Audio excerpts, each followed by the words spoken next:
Hello, everyone, and welcome to episode 5 of Fountain Hills Theater's Broadway Quarantine Cabaret, a fun virtual series where we give back to all of our supporters with free shows every weekend. This series will feature Fountain Hills Theater staff and performers, as well as many of the Valley's top entertainers, live from their homes. Plus, we have some featured Broadway performers coming to us from the East Coast in the coming weeks.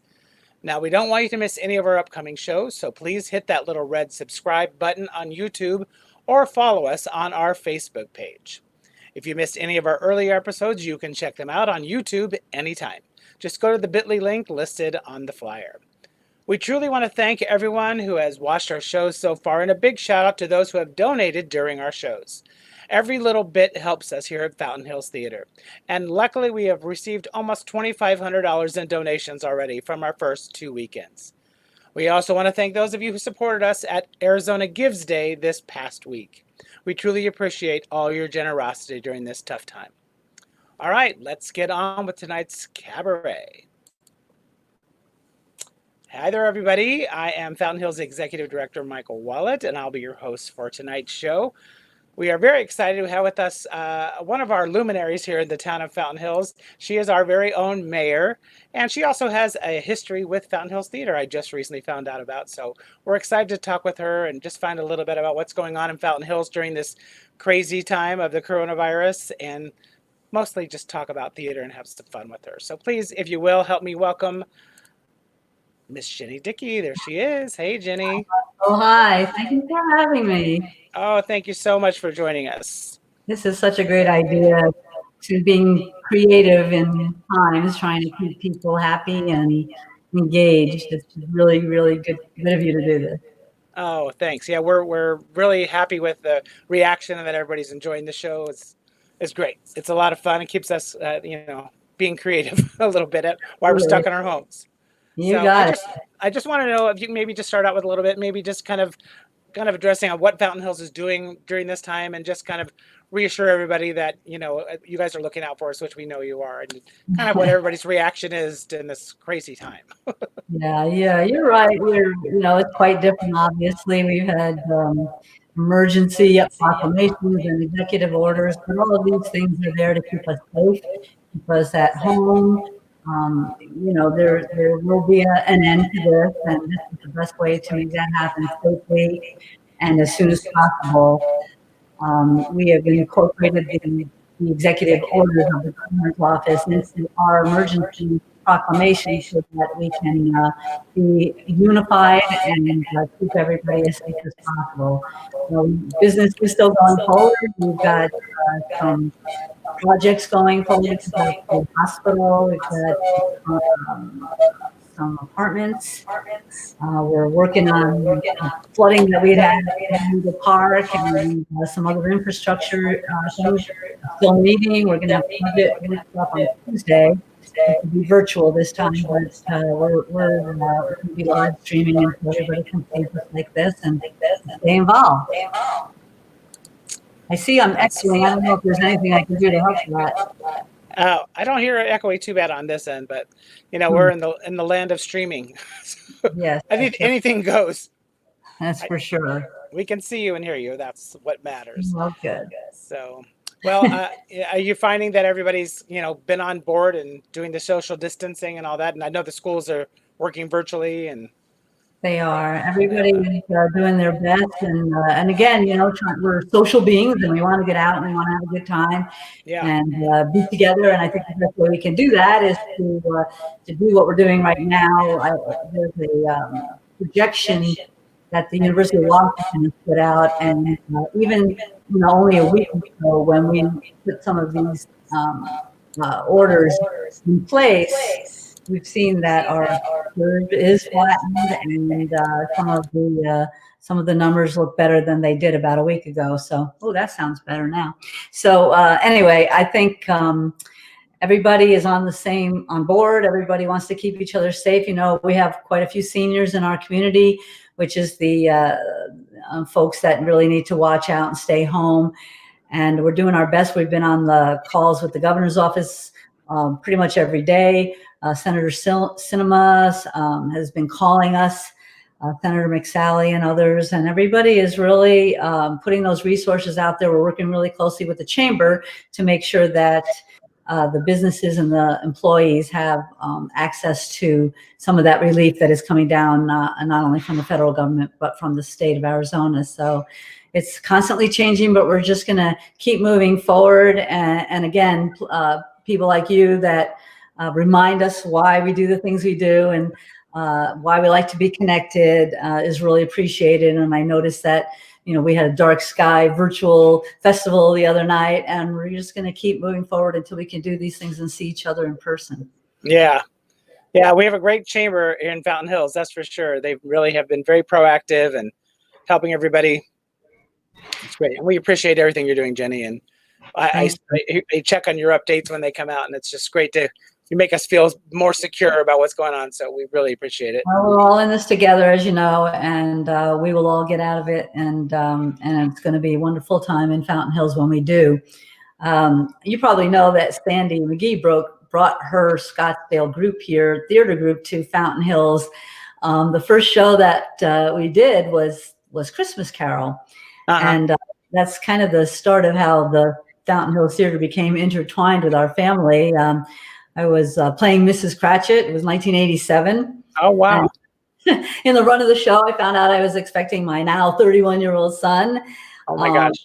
And then, you go 10 years later, and all the kids were in shows, but Frank was in Charlotte's Web. And the day my mom passed away, and yet he was surrounded by all of the people that loved him. And it's just showing you how that when my sister Val Stasic had the idea to partner with Sandy and to start the Fountain Hills Community Theater at the time, and my other sister Vanessa, who's an artist, was doing a lot of sets, and I was kind of doing a little bit of everything. I was a treasurer on the board, and I was the house manager, and oh my gosh.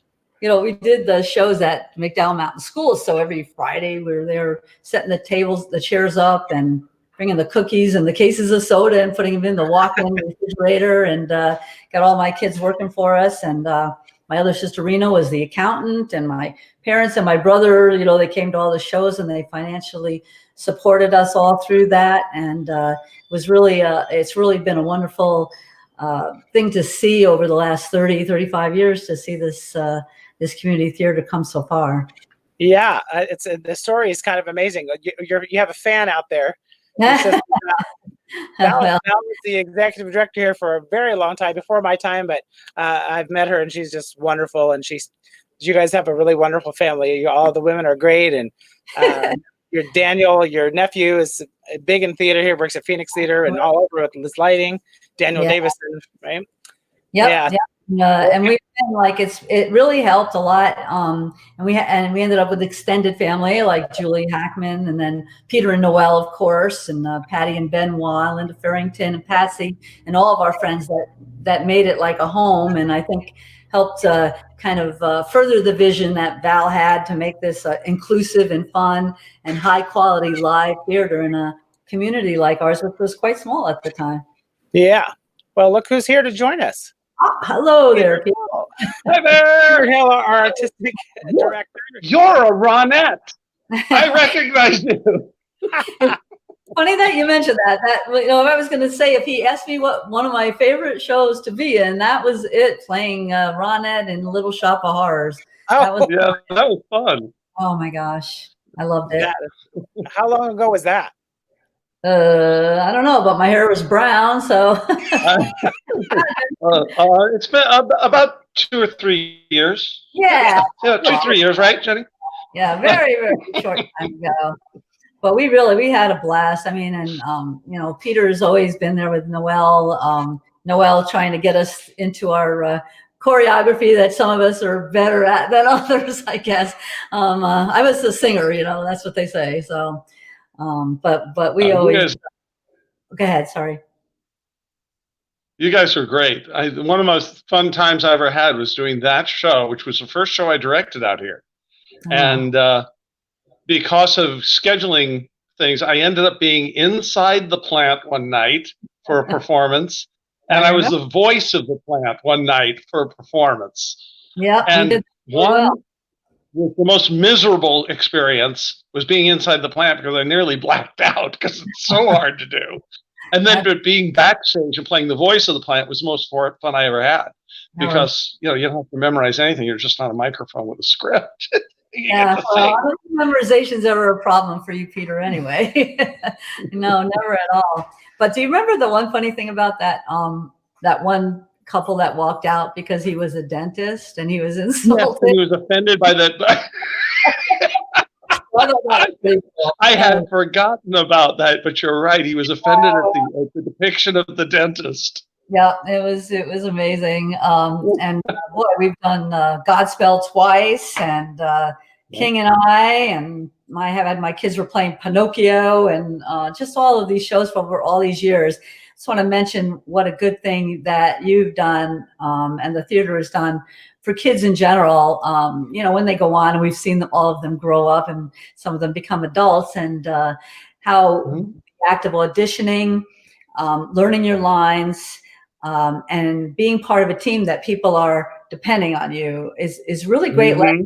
Kids, I'm thinking about when they had to go in and do reports at school, and how that pales in comparison to getting up there and singing a song in front of a bunch of people that are judging you just on how you're doing that. So I think they learned the poise, and they really learned that people depend on them. So if they don't learn their lines, somebody is not going to get that cue. And how many lives you've changed. It's quite remarkable. Well, the kids do. We can come out with the most well-rounded kids. They just end up being spectacular adults, and that's an amazing thing. And it's always amazing to me when somebody walks up to me, some 30, 40-year-old person walks up to me and goes, "You did such wonderful things for me when I was in," and I don't remember them, of course, we were little kids, but they remember, and it happens a few times a year where somebody, complete stranger, walks up to me and thanks me for what happened to them, what the experience they had at our theater. So. Absolutely. I mean, it's always been very family oriented. Whether by blood or by being part of a team. And people, when you strike the set and everybody comes, everybody helps, then we all go over to Val's and drink and have fun and eat a lot of food. So, it's just a wonderful experience all in all. And I also wanted to mention, not only did we used to put the shows on, but I don't know if you remember the 4th of July stuff that we used to do. One year we did music through the ages. And so we were starting with the 20s and the 30s. And then one year we did all the states. And, Brian, who's now a Scottsdale fire captain with a bandana singing "My Home's in Montana." I mean, it's he wears a bandana. So it's part of their lives. It's part of all of our lives. And all through the years, also, we had builders who built, because like I said, we used to do it at McDowell Mountain School. We have the theater now. We had so much help from people like Mike Archambault and Dennis Brown and others who helped us through the years, and all of our donors. So I hope that while you're continuing this, when you can't put these shows on, that these donations continue, and they realize that you'll be back in the fall and ready to go, and keep that support going for sure. Yeah, we really have been so blessed during this time that people have stepped out and remembered us in such a hard time for everybody, because so many people are out of work and laid off or furloughed, and so we're trying to keep ourselves alive, and we really appreciate everybody out there that is thinking of us during this tough time. If you do have any extra cash you want to shed our way, please go to our website, fhtaz.org. There's a donate button on the homepage. It's pretty easy to give us a little of your extra change. We would really appreciate it. It makes a big difference to a little nonprofit like Fountain Hills Theater. Well, that's wonderful. And I hope that people do that, and then they come out and see all your shows. It's been a joy for all these years. I've lived here 36 years, almost the entire time. And you're making hometown family memories for everybody, and just keep up that good work. Thanks, Jenny. It's been so great to have you with us here and hear a little bit about the history of how you were involved. And I'm thinking of doing a little kind of retrospective of how the theater became what it is in a couple weeks. So maybe we'll call you back. No, I'll be happy to help. And, Yeah, we want to have Val come and Peter and Ross and see if we can find some actors from when they first started and just kind of hear the story. I think it's interesting for those of us who are newer. I've only been around for about 2.5, 3 years here. And yeah, just like Peter said, you come in here and you feel like it's a family and you feel like you've found your place where you belong and a very welcoming environment. So I'm so happy to be involved with the theater on a somewhat full-time basis. And we'll see where the future goes. But we really appreciate your time. you take care and have a great rest of your show. Thanks, Jenny. Bye. Thanks, Jimmy. Oh, she's so great. She is. She's wonderful. The town has been incredibly supportive of us over the years, both with helping to provide the buildings and providing us financial backing too over the years. They've been great. Yeah, it's great to have somebody like her in there who has some history with us and will keep us in back of everybody's minds during the tough times that we're ahead. But yeah, so well, of course, Peter, we are here tonight because we're going to have a little reunion with the cast of the show that you directed so brilliantly this past winter. That was such a big hit for us at Fountain Hills, A Gentleman's Guide to Love and Murder. What made you pick that show? That cast made it so easy. Yeah. They were wonderful. Yeah. What made you pick Gentleman's Guide? What about it really appealed to you? I saw it both on Broadway and on the tour, and I thought it was just terrific. I laughed through the whole show and knew it was the kind of show we could fit on our stage. Yeah. But it had a couple of roles that were problematic. That way I thought, oh boy, I sure hope we can get these 2 roles cast. Some of the other roles, I know people, and we were very fortunate when we had the auditions that we had. Those roles were perfectly filled. So. Yeah. Well, we have a couple of those perfectly filled guys here with us. There's one, Nick. And there's Hello. 2 of our awesome. Speak of the devil. After a Hey, Peter. Children. No, you guys are absolutely spectacular. But you were the 2 roles panicking over. Yeah, you guys were so great. What made you decide to come out and audition? Was it just the show that you thought, I want to be in this show, or did you know the show? It was the show. I was doing Forum with Peter at TheaterWorks, and they announced they were doing this show the following year. And Nick and I have always talked about if we ever do a show together, this is one of our dream shows to do together. And as I even told Peter during Forum, like, I'm coming to audition for you for Gentleman's Guide. A year later, there we were, and we're very fortunate to have gotten into the show. Yeah. I mean, it's completely true. It's the definite. It's the show that I feel like I could do and never get sick of. I could do it in front of an empty house and just enjoy myself. And especially with Hector along with me, it was just such a fun show to do. And I knew that if we both got in it together, that it wouldn't just be a fun show in general. It'd be something that's like once in a lifetime. So it definitely. You guys have worked together before this show? That was our 5th show. 5. Oh, 5th wow. show. What else have you done together? So we did Bye Bye Birdie, Man Who Came to Dinner, Mary Poppins, You're in Town. But we actually never had scenes together before. In all 4 shows, we never had actual long scenes together, maybe a line in passing. So this time we just did the whole show to ourselves. Anytime we were on with each other, it was either in passing or like a hello, and that was it. So when this show came around, we're like, oh my gosh, like we need to do this together to finally interact in a show. So it's been 5 shows and 8 years in the waiting. Wow! To finally do one. So yeah, so I agree. This is a show. If I could do this show the rest of my life, if that was the only show I get to do forever, I'm perfectly happy to do the show forever. It was so great. It was. Yeah, that role, Hector, was gigantic. How many people did you play? It was scary. 9 characters.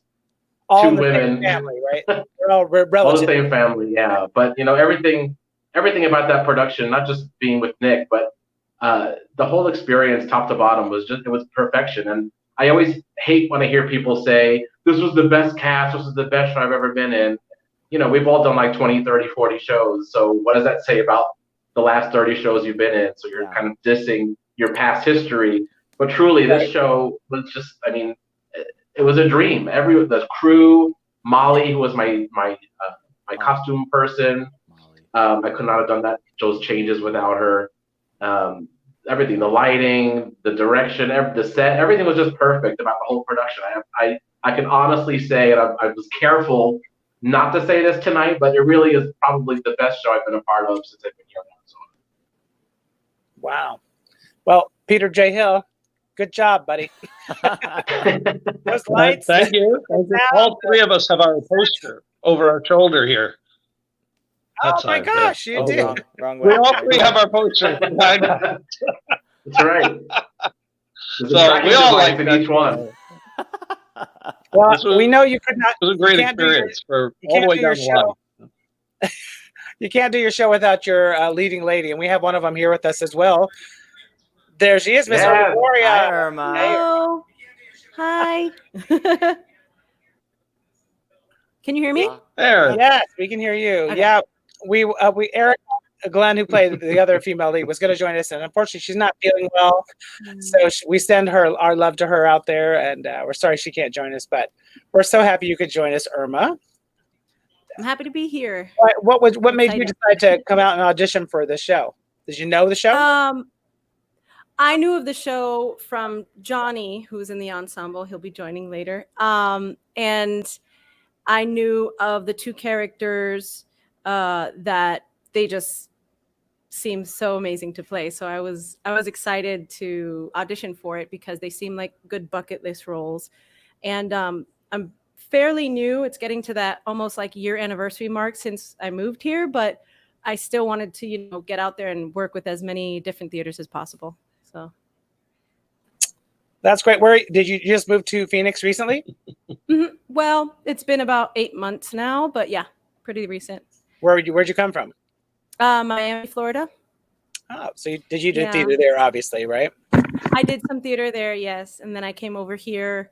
I didn't know there was such a great theater scene, and when I got here, I was very pleasantly surprised. It's an amazing theater scene. The community is great. All the theaters are amazing to work with so far that I've worked with, and I really enjoyed doing the Fountain Hills. That's awesome. What was it like playing opposite these two crazy guys? Oh, it was great. It was it was fun. It was always fun. I love seeing Hector in every different character. And I had a great opportunity with Nick to play opposite Nick, and it was great. I loved it. So great. How was it playing opposite these two lovely ladies, Nick? You seriously could not have asked for two better women to play those two roles. They just were perfect in every sense of the word. That was honestly like for me, I was thinking, wow, I think these two roles just for the vocals alone are so hard, and I have no idea who's going to come out to do this and who can nail these roles. And when I got the first, when I first heard Erica and first heard Irma sing, I'm like, okay, well, boom, this is gonna be something. This is gonna be a show for the ages. And it really was. I mean, from character choices to vocal arrangements of how they sounded, it was so beautiful to hear them sing. And seriously, I was just blown away every night. I'm like, how do you sing like that? Because it was so amazing. And seriously, they were some of the funniest people. There's one part where Irma comes out and she's accusing me of seeing Sabella, the other woman. And I can't tell you. I mean, I can't tell you how many times I almost came to laughing and breaking. And that was the only parts of the whole show that I felt like I was going to break. And it was always Irma. So it was. I so should have made it a with goal them. of mine. You should have, but I didn't want to tell you because I knew you. I felt you already made it big already alone. So I didn't want to let you. Oh man, I'm gonna break one day because then you'd make it a goal. But it seriously was so great to work with those two. It was so fun. I really couldn't have asked for better opposite roles. For Yeah, people they really who were. don't know this show very well, Hector, can you kind of give us like a quick overview of what the show's about? Of the show? Yes. So Nick played a character named Monty, who is on the family tree of this sort of royalty of England. He's in the very bottom, and he learns that he is part of that bloodline, and he decides to knock off all of the heirs before him so he can reach the Earl, the title of Earl, and gain position in England. So the whole show is about him sort of knocking off all the characters that I play so he can attain his goal. And it's just every murder is more bizarre than the next, and it was just way too much fun of a show. It really is. It was so great. Well, I would love to have a little music tonight mixed in with all this chatting we're going to do. And Irma was graciously agreed to sing a little something for us. What are you going to sing for us, Irma? I'm going to sing something in the realm of Gentleman's Guide, mystery from the Mystery of Edwin Drood, Moonfall. It's a beautiful song. I know it's very known, so I don't want to do an overdone, but it's kind of in the realm of this show in terms of what Phoebe had to sing. So, yeah, that's it. Let me adjust my camera for a second. Okay. Well, let's sit back and relax and enjoy the lovely Irma Gloria.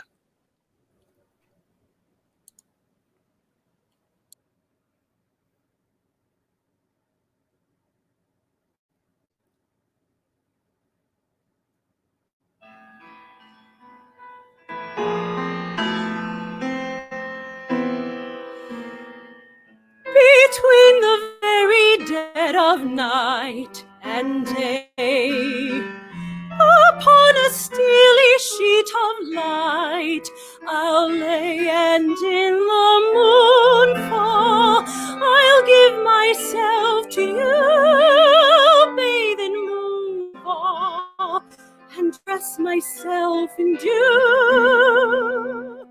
Before the cloak of night reveals the morn, time holds its breath while it conceals the dawn, and in the moonfall all sound is frozen still, yet warm against me. Your skin will warm the chill of moonfall. I feel its fingers lingers, the veil of nightshade, light made from stars that all soon fall. Moonfall that pours from you. Betwixt our hearts let nothing intervene.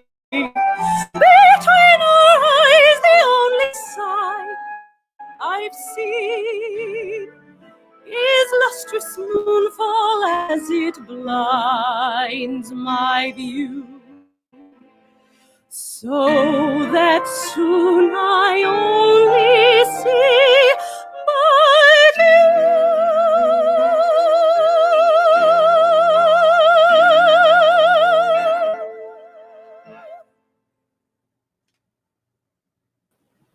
Fantastic. Thank you, Irma.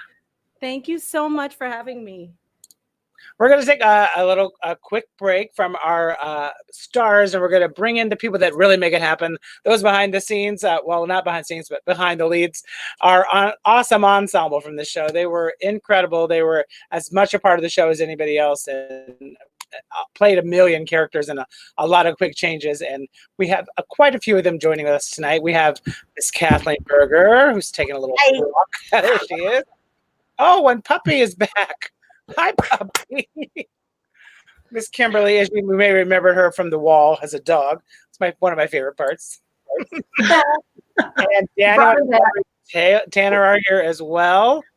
Hello. And the debonair Jonathan there as well. Hey, guys, welcome. Hello. Hey. Hi. I miss you. Hi, everyone. You guys had a lot of fun doing the show, huh? Oh, yeah. Oh, Yeah, a lot of fun. I love this show. Okay, and talking about our two leads that just left, I've known the two of them for several years, and Daniel and I arrived at the first rehearsal, and we didn't know who they had to play the leads, and we knew that they were tough roles to fill. And we were like, oh, it's all going to matter. You know, it's really going to depend on who they have for the leads. And Hector and Nick walked in, and we're like, yes, yes. Yeah, they were great. I mean, the whole cast was so good. Oh, everybody. It was fantastic. I could not figure out where all of these amazing people came from. I only knew Hector and Patrick. And so I walked in and I'm like, oh, I don't know any of these people. Wow, these people are incredible. Where have you been? Where have I been? First timers at Fountain Hills too. I mean, Yeah, it was my first time. It was such a great experience. Yeah, Fun too. You guys too? Yeah. Yeah, mine. That was my first time there as well. So. Yeah. Well, please come back. We have to do a good show for you guys. So you can have a great season next year. So maybe. And also, there's Pack and Maggie that are in the ensemble that couldn't be here as well. So shout outs to them. Yes, we're sorry. Maggie, we miss you. What did you guys think of each other? Did you guys meet at auditions? Did you chat with people at auditions, or was it kind of like you showed up the first day and said, "Oh, this is who's in the show"? How was kind of the first impression? I met I believe half the cast when I went to go audition in like the hour that I was there. I met Daniel, Maggie, Valerie, Irma obviously was with me. Patrick was there. So it was very like surprising when I went to the first rehearsal and like literally everyone I had met there. I was just like, hey, we're in a show. I actually met Jonathan at an audition for a different show. And what I remembered about him was that for the callback, we each had to tell a joke. It was a comedy.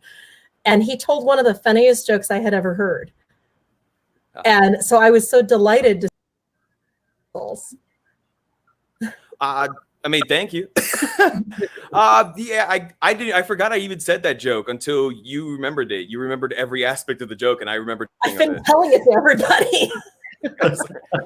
I made it up on the spot. Like 90% of it was just improvised. But so I'm glad that someone transcribed it down. Yeah, that's awesome. I have Deadpool living in my house. What can I tell you? Okay, I love it.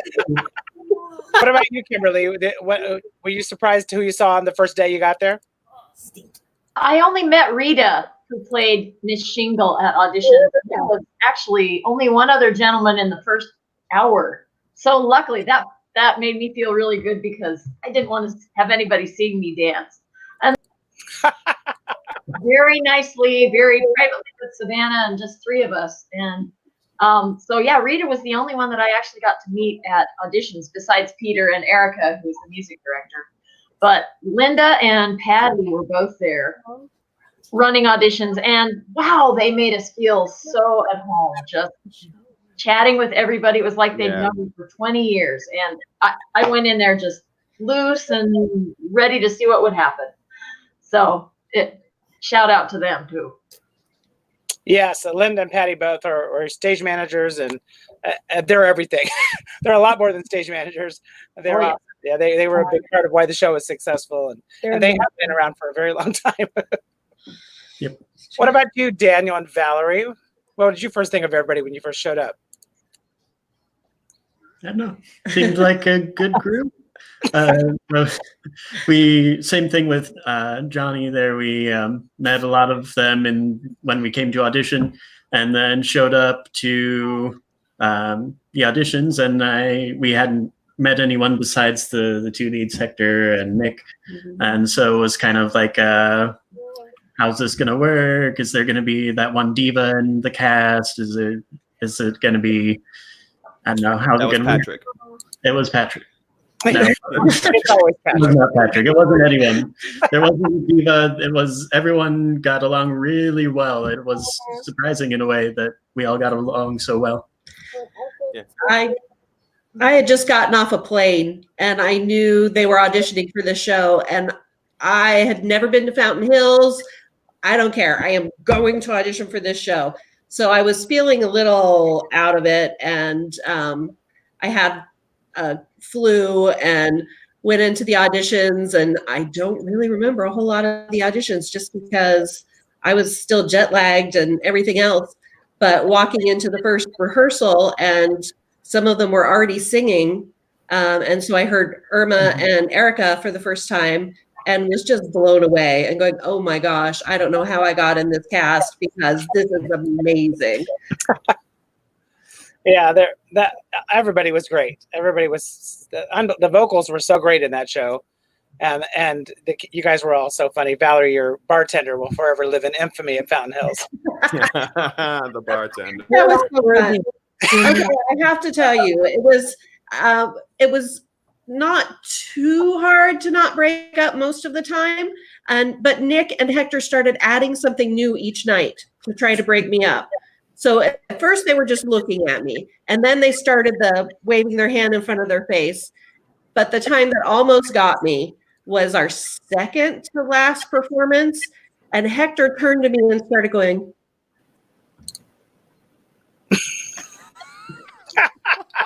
like, what is he doing? Don't move, don't move, don't move. Love it. Oh wow, we all are here. Hi, you're out. Hey, yeah.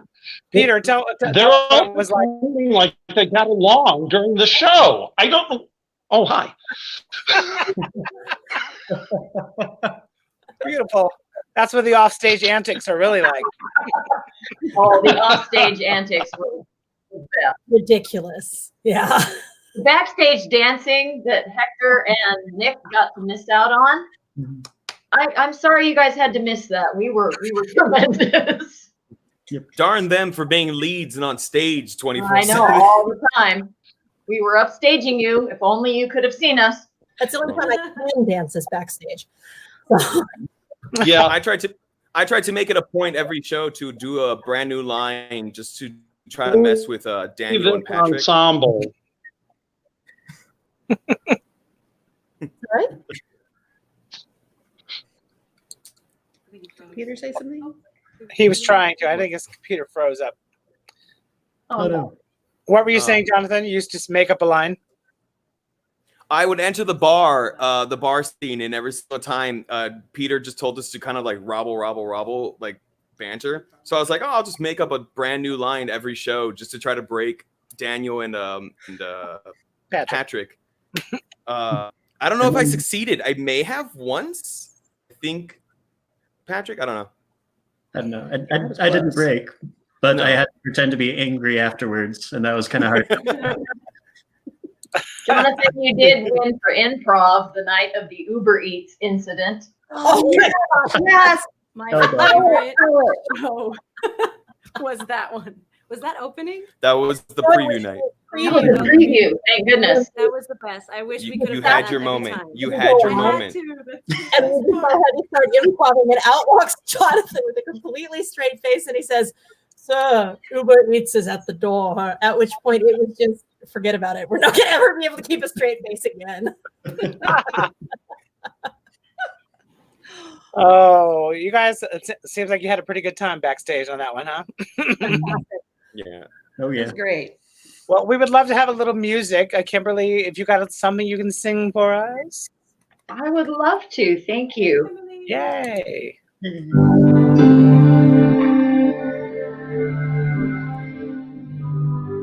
I wonder if when all is done, anyone heard my voice. From the start we have no choice. Our journey's just beginning.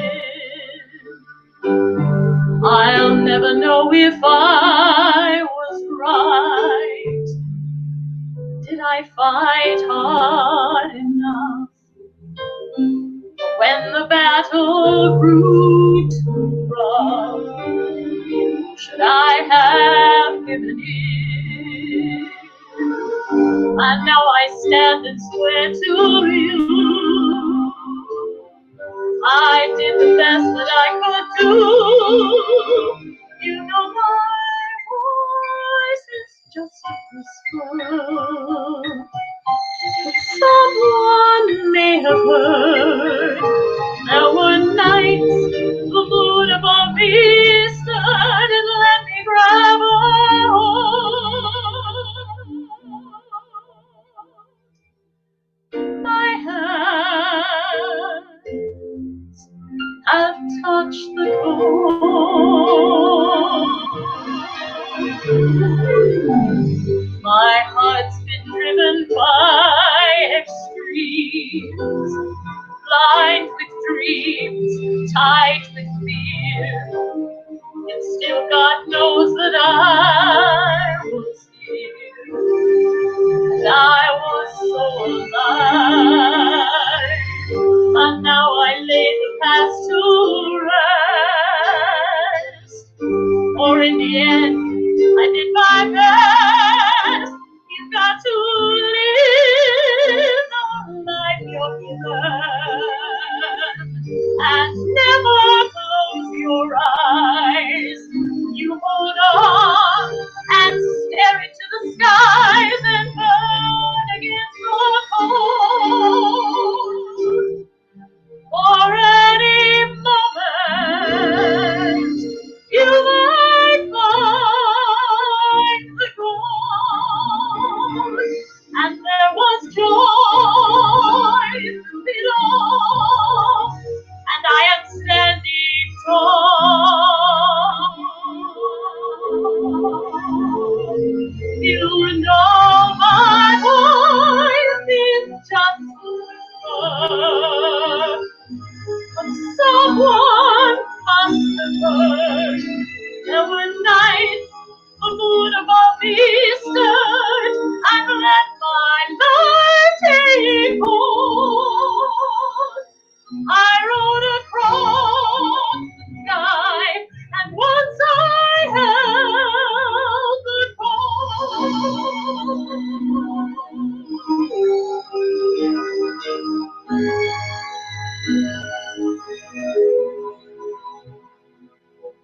here in my own two hands, I have held the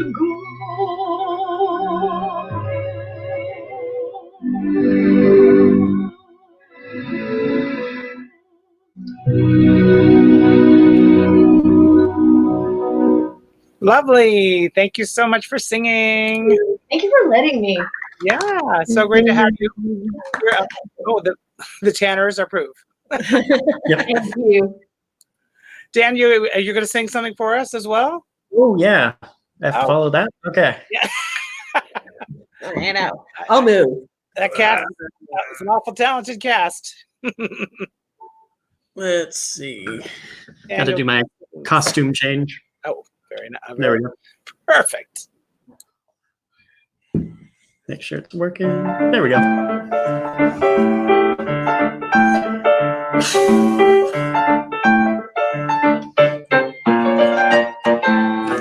When I first saw New York City, I felt a weakness in my knees.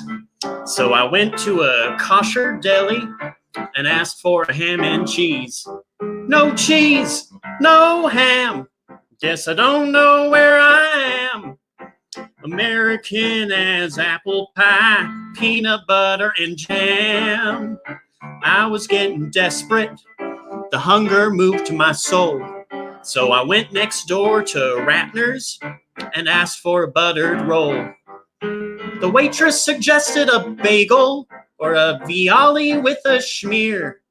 She said, enjoy, don't finagle, and try it, you'll like it, dear. She brought me pink fish on a big stale donut with a glob of cream cheese sitting on the side. What is this pink fish? Am I supposed to eat this? You didn't even heat this. I think it's still alive. So I went to my first audition for Fiddler on the Roof. When I saw the other actors there, I thought I'd made a goof. No beanie, no beard. Guess I must have looked kind of weird. When they said it was a religious show, well, I was mighty cheered. So I strode into the tryout and I sang Amazing Grace. When I heard the director cry out and fall flat on his face, he went splat, not crunch. You know, I kind of had a hunch. So I took a look and I was right. His face was in his lunch, which consisted of pink fish on a big stale donut with a glob of cream cheese sitting on the side. They were all eating pink fish, and it made me go nuts. I may have no guts, but I've got my pride. My pastor came to visit. I made grits and chicken fried steak. Something was wrong. I said, Father, what is it? He said, son, I need a break. Take me to a Jewish deli for corned beef and a knish. I may have a Texas belly, but I want a New York City dish. Well, they tell me that I fainted. I guess I could have passed for dead. I said, oh Lord, please send a sign. He sent his son instead. And I dreamed I was following Jesus, and the people were coming in droves. He said, try what my daddy hath made to please us. And he brought out the fishes and the loaves. He was handing out pink fish on big stale donuts with globs of cream cheese sitting on the side. So I ate pink fish and it made me go nuts. No ifs, ands, or buts. I swallowed my pride. Amazing grace, how sweet the taste that made a mensch of me. I once was lost, but I found my pride, 'cause I fixed my pink fish southern fried. Good yum tub, yo. Yay, Daniel! That's so fun. Yay! I love that song so much. Yay! That was great. This is my boy. Oh, You couldn't tell by the names. you can be proud, then, Valerie. Oh, There we go. man. That sound you heard was me connecting to the Bluetooth speaker. Uh, Hector, where are you? I don't know. Hector's having problems. Hector, if you're there, sign out and sign back in, maybe. He's Technical frozen in time. I don't know. I can't tell if we lost. I think, Peter, are you there? Okay. Let's see. There's Peter. hey. You're quarantining. Corin. Well, it's, as far Oh, wow, it's in here. as water is, you all know. Hector's on his way back in, I think, but had to sign out real quickly. So, guys, what are some good backstory stories? Some funny stuff about quick changes? I don't know. There must be some funny stories you can tell our audience out there about what went on during this crazy show. Irma warming her high E in the bathroom backstage, which could be I'm heard so through sorry. brick walls, and 3 people leaned up against it trying to deaden the sound. I'm Pretty sorry. That was amazing. before I brought out my belt box. It was Once I had great the belt box, movie. it was fun. I mean, it was But that was It was lovely. Oh my goodness. Ah, we have a Hector. Hi, Hector. Hey, Hector. No, what happened? That was weird. About What are we talking about? along with Backstage antics. along with the last Any few funny weeks of the stories? show, every time I made up as Lady Eugenia, I either added a mole or made one of the moles on my face bigger, trying to see if Hector would notice. Oh, I noticed. Because when Yeah, the ladies come up, we're staring straight at each other, we have to have straight faces. And of course, this is the show where Hector had the semi-dubious honor of cracking me on stage for the first time in my Oh, that was weird. 32 years on stage. 33 years on stage. It was such a good moment. You sat right next to me, and I was hard just to keep it straight. But Darn you for being so funny, Hector. Do you all remember the time Hector? You know, I gotta say, whenever I think about this whole process, it really feels like we never rehearsed at all because we were never together as a whole cast, all 12 of us, until maybe like Tech Week. Like Tech Week. Because there was, people sick or people were on vacation.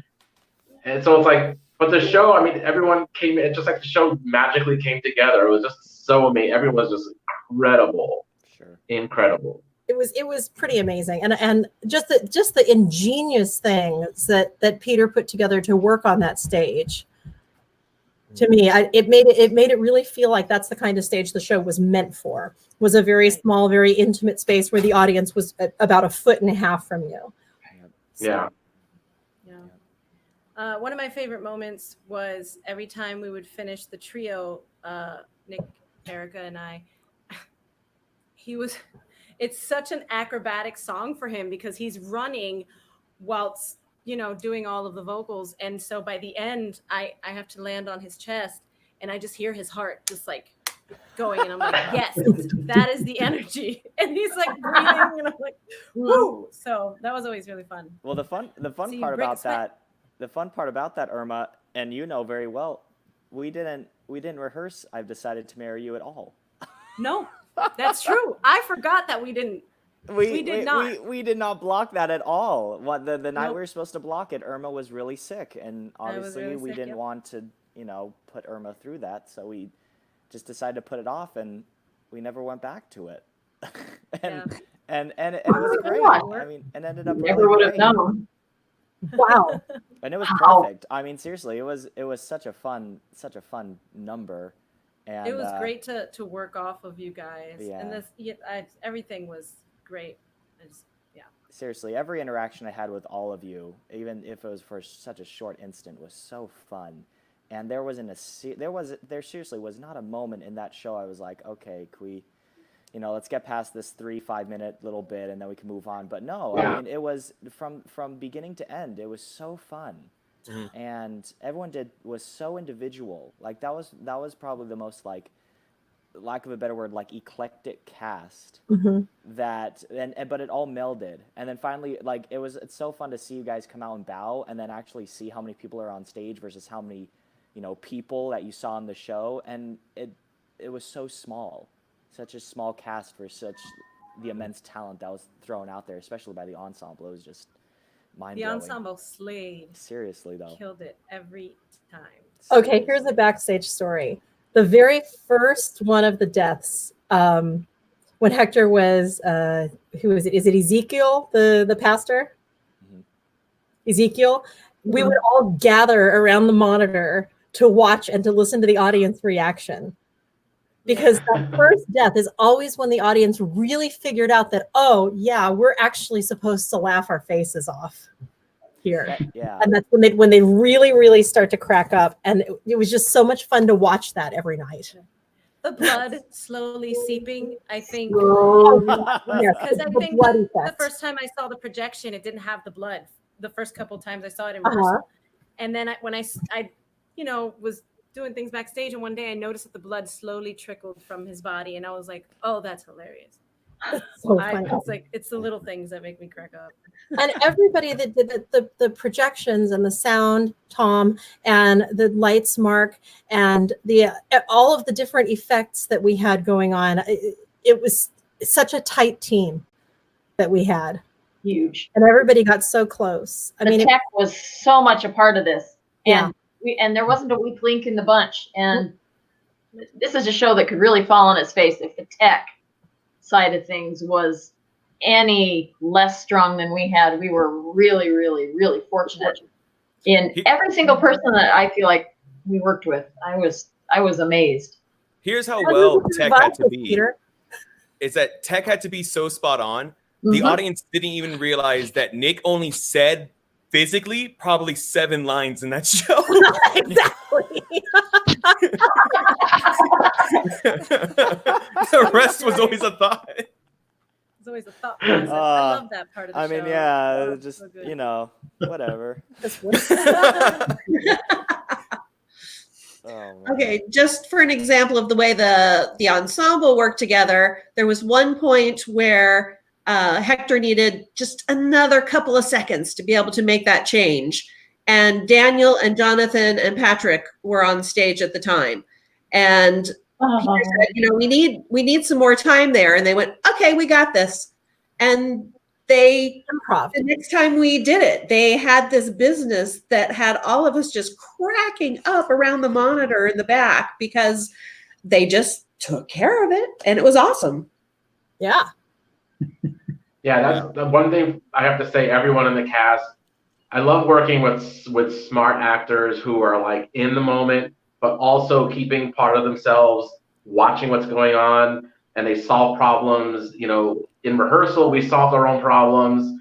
In performance, we solved our own problems. I know Johnny was great with when I broke my goblet, and he came back with the flagon without like skipping a beat.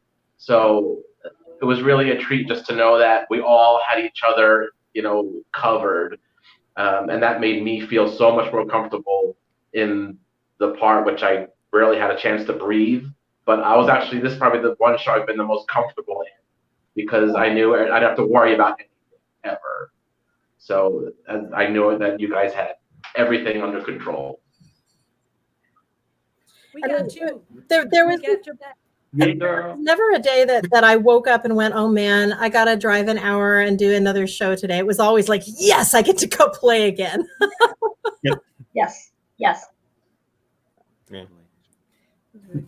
Can you guys just kind of tell the audience out there what's so important about theater to you and why during this time when theaters are shut down, you know, what it means to you if these theaters go away and we don't reopen again?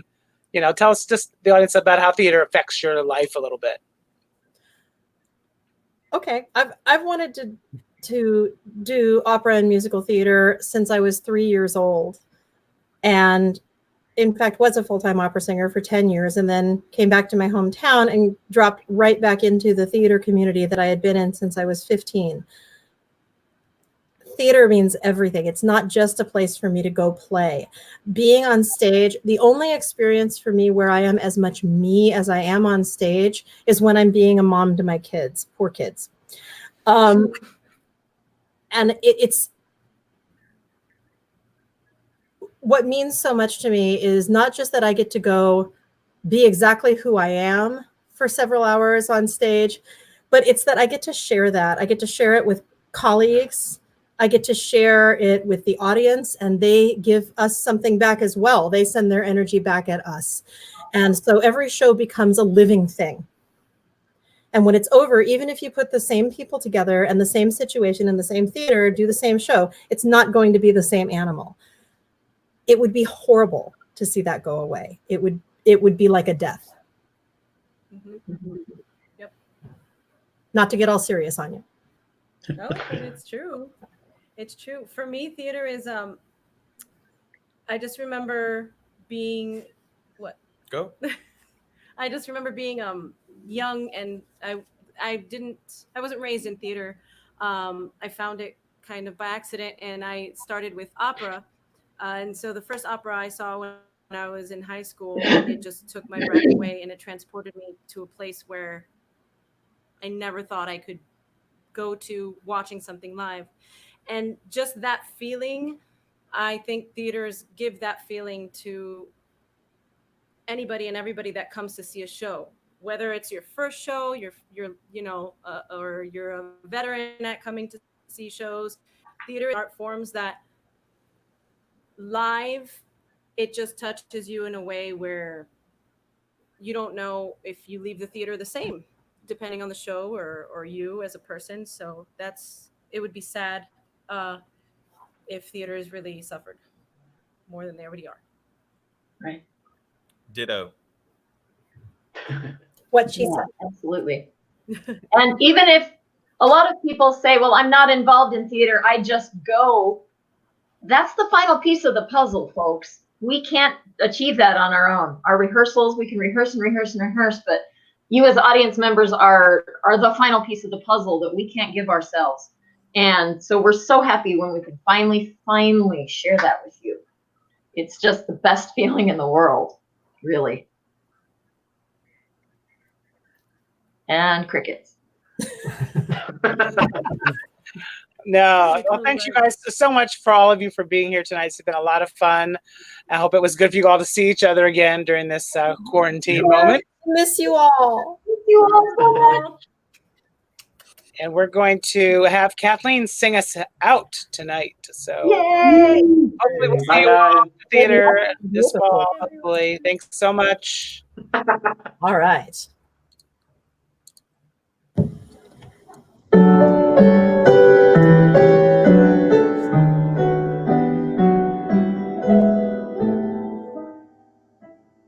I've been married and married, and often I've sighed. I'm never a bridesmaid, I'm always the bride. I never divorced them, I hadn't the heart. But remember those sweet words, till death do us part. I married many men, a ton of them, and yet I was untrue to none of them, because I bumped off every one of them to keep my love alive. Sir Paul was frail, he looked direct to me. At night he was a horse's neck to me. So I performed an appendectomy to keep my love alive. Sir Thomas had insomnia, he couldn't sleep at night. I bought a little arsenic, he's sleeping now, all right. Sir Philip played the harp, I cussed the thing. I crowned him with his harp to cuss the thing. And now he plays where harps are just the thing. To keep my love alive. To keep my love alive. So I thought Sir George had possibilities, but his flirtations made me ill at ease. And when I'm ill at ease, I kill at ease. To keep my love alive. Sir Charles came from a sanatorium and he yelled for drinks in my emporium. I mixed one drink, he's in memoriam. To keep my love alive. Sir Francis was a singing bird, a nightingale. That's why I tossed him off my balcony to see if he could fly. Oops, Sir Atherton indulged in fratricide. He killed his dad, and that was patricide. One night I stabbed him by my mattress side to keep my love alive. To keep my love alive.